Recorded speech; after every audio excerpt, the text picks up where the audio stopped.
Please note, we would like to make it very clear, we are totally against the form of discipline described in the articles and accounts being used on minors and non-consenting adults. Although some of these accounts are fictional, and others may be an exaggerated reality, none of them are too far from the truth of what really happened back in those days. A switching to remember. When I was in the 3rd grade in the 1990s, my best friend was Corey, who lived about 4 blocks away from our house. One day, I went around to his place to play as my mom had to go out shopping with a girlfriend of hers. We dug Corey's softball glove and ball out of his cupboard and went outside to play catch. Corey's mom wasn't too keen on this idea and we were under strict instructions to go over to the other side of the road, which had no houses, so we didn't endanger anyone's glass. From our point of the view, the trouble was that that side also had plenty of trees, and we kept hitting the ball against them. Eventually, we decided it was no fun and moved back over to Corey's front lawn. Of course, the inevitable eventually happened. Corey hurled the ball at me at full pelt. I totally missed and it hit the window. Miraculously, the ball didn't sail through the glass but it did leave a huge crack, top to bottom. Corey's mom heard the impact, inspected the damage, then came out of the house like an avenging angel. "You two boys get inside right now. You are in big trouble." We scooted in and she landed a firm spank each on the seat of our pants as she followed behind. "Go and sit in the lounge," she told us. We sat on the sofa uneasily as we heard Corey's mom make a call from the hallway phone to my mother's cell. She gave a brief but succinct account of what had happened. "Well, mine will be getting a sore bottom as soon as I get off the phone," I heard her say. "You're sure? It'll hurt very much." Fine. Okay, goodbye." Corey's mom came into the lounge with a stern expression on her face. She said, "You boys are in big trouble." Then she turned to me. "Timothy, I just got through talking to your mom and she has agreed that I should whip you too." I felt my mouth go dry as a bone. "Take off your shoes, both of you." We complied, then, "Right boys, take off your pants and briefs." I hesitated, shy of a woman who was not my mother seeing me. "Right now, Timothy.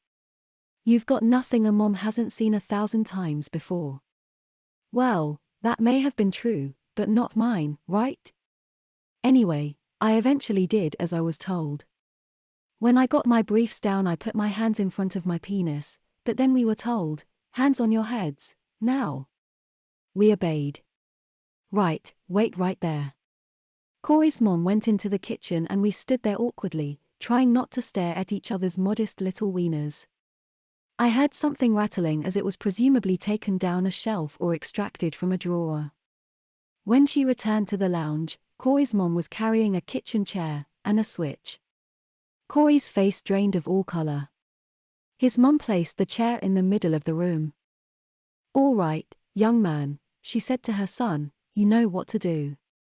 Corey evidently did. He stepped forward and knelt up on the chair, sticking his small pale bottom out as he did so. His mom pointed at him with the switch and said to me, "See that? That's what I need you to do after I've seen to Corey's behind. Watch and learn." Then she took a step or two closer to the chair and without hesitation she brought the switch down decisively in the center of Corey's bare bottom. He yelped like a whipped puppy and an angry red line formed immediately across his cheeks. Then his mom really got to work. She gave Corey lick after lick of that thin wicked switch. He cried like a baby as the punishment was administered and when his mom finally stopped, his butt looked like it had been in a war. I was so scared at the prospect of going next that I almost peed on the floor. I was in a dreamlike state as Corey's mom took my hand gently but firmly and led me to the execution chair. "Kneel up. That's right. Bottom out, Timothy, further, all right. Keep those hands in front of you, if you know what's good for you." If that part had been like a dream, what followed was my worst nightmare. Even at the first lick, I couldn't believe how much that switch stung my behind. And the cuts that followed turned my backside into a bonfire. At one point I did try to reach around but Corey's mom was presumably used to this. She grabbed my hand and put it halfway up my back as she completed the correction. All the time, I was somehow simultaneously crying and yelling my head off. Finally, it was all over. You may put your clothes back on, boys. Go and play upstairs quietly, and if I hear a peep out of either of you, we can do this all again, you know. I eventually went home.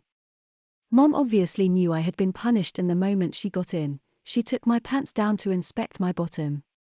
I had almost expected a second spanking, but she said nothing and instead sent me to bed with no supper. I only found out much later in life that she had been pretty appalled at the state of my buttocks. She had expected, and approved of, a sound spanking, but the whipping Corey and I got was pretty over the top for a simple accident. We didn't sit comfortably for about a week. Mom never invited Corey's mother to discipline me again, although that was far from the last time we got into trouble together.